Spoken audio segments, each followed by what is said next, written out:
Hey everyone, I'm going to show you how to use Sketchpad to work on your Japanese block print inspired landscape.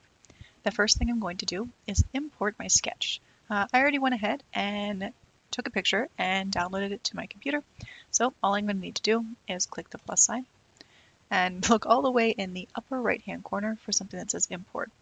When I hit import, it'll automatically throw me into my downloads folder. That's where my picture is. Yours might be in a different location because of your Chromebook. Now, this looks pretty crazy, but that's because it's zoomed in a little bit far for the picture I imported. All I'm going to need to do is zoom out, and then I'm going to be able to see my full image. I'm going to leave it right here. The other thing, you'll notice that it's already its own layer in this Layers tab, and that Layers tab is right above the zoom tool that we just looked at. I want to make sure that I can't move my drawing. And to do that, I have to lock my layer. There's a little padlock icon that you see here. If I click that, I can no longer move my picture.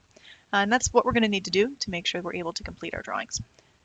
Today, we're going to focus on creating some black outlines. And to do that, we're going to be using the streamer tool. Now, mine's already set. However, yours might look like a feather here that says calligraphy. Click on that feather. You're going to click again, and you have a bunch of different brush options. We're going to select streamer. You may notice down here it says line width, and this is going to show you the smallest line that you can make with the streamer and the largest in pixels, because this streamer itself will vary or change the line width as you sort of move around with your mouse, your finger on your touch screen, or potentially a stylus. So I'm going to make mine a little bit larger. You guys can test yours out. The further apart these are, the more varied your line width will be. The closer they are together, the less varied it will be, so the less different it will be as you draw.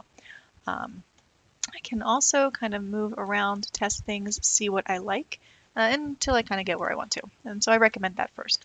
I'm just going to kind of get started.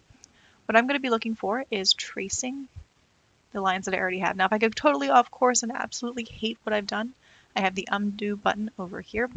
Where my layers is, where my zoom is, I can click undo right there. Easy stuff. Now, I noticed when I was drawing there that I want to make maybe this a little bit bigger. So I'm going to do that. And now I'm going to start drawing again. What I'm going ahead and doing is following along my lines, creating those lines on my screen. Every time I create a line here, I'm actually creating a new layer in this program. It automatically does that for me. Now you may notice this is my thumbnail sketch. If you're working on your thumbnail sketch, you may be taking this opportunity to add a few more details, especially because your thumbnail sketch probably doesn't have a lot of those details already in it. So I might be adding a few more branches. I may be going through and changing some things that I've already created. If you wanted to do this ahead of time with pencil, that's something that's certainly available to you, but it's also something you can do on your computer. Where I have these blobs as flowers, I can detail them out a lot more when I get to this stage, creating individual petals and things like that.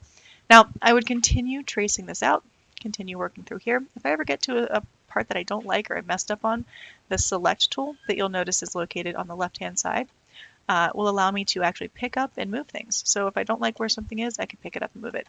If I wanted to create multiple flowers, I could highlight my whole flower and use Control C, Control V if you're on the Chromebook. And I can actually move, rotate, and repeat my objects. So that will save me a lot of time if I'm going to end up having a lot of detail. So I can have that highlighted, copy and paste. I can paste it again, place it in different areas, and even make things larger and smaller. So if I wanted to have bigger flowers, smaller flowers, this is something I can do with that command. I'm making things larger, smaller, rotating them to create a little bit of variety. However, I'm still generally using that same image that I already created.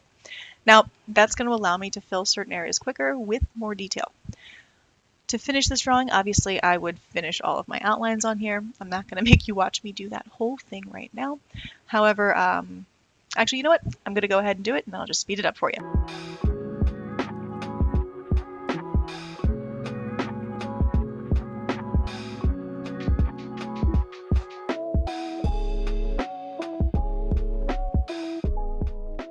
So now that I've kind of finished my outlines here, obviously I didn't stay completely on track with all of them, I'm ready to remove my original drawing and see how my image looks. I'm going to click on my layers panel, and you'll notice every single time I made a line, I got a new streamer layer, which is pretty crazy. I can group those together, and that's something I'm going to be doing later, but I want to check to make sure I like my drawing first. I scrolled all the way to the bottom. I'm going to unlock my base layer, and I'm going to click on the eyeball, and that's going to remove it. And now I can see my drawing without that base layer behind it. If I like how my drawing looks, I can go ahead and group my streamers. If I want more to add, and looking at my drawing, I might want to add more to it. Obviously, I'm going to be incorporating more detail later when I add my paintings sort of different colors and things like that. However, I could add more now too. I'm going to go ahead and bring that layer back in and lock it again. That way I can't move it. And I'm going to actually group all these together. So I'm going to click on my first layer, go all the way to the top, hit Shift, click the top, and now I'm going to be able to group those layers together.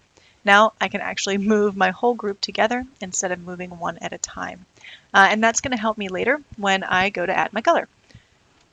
Hope you enjoyed the video, and I'll see you later. Thanks.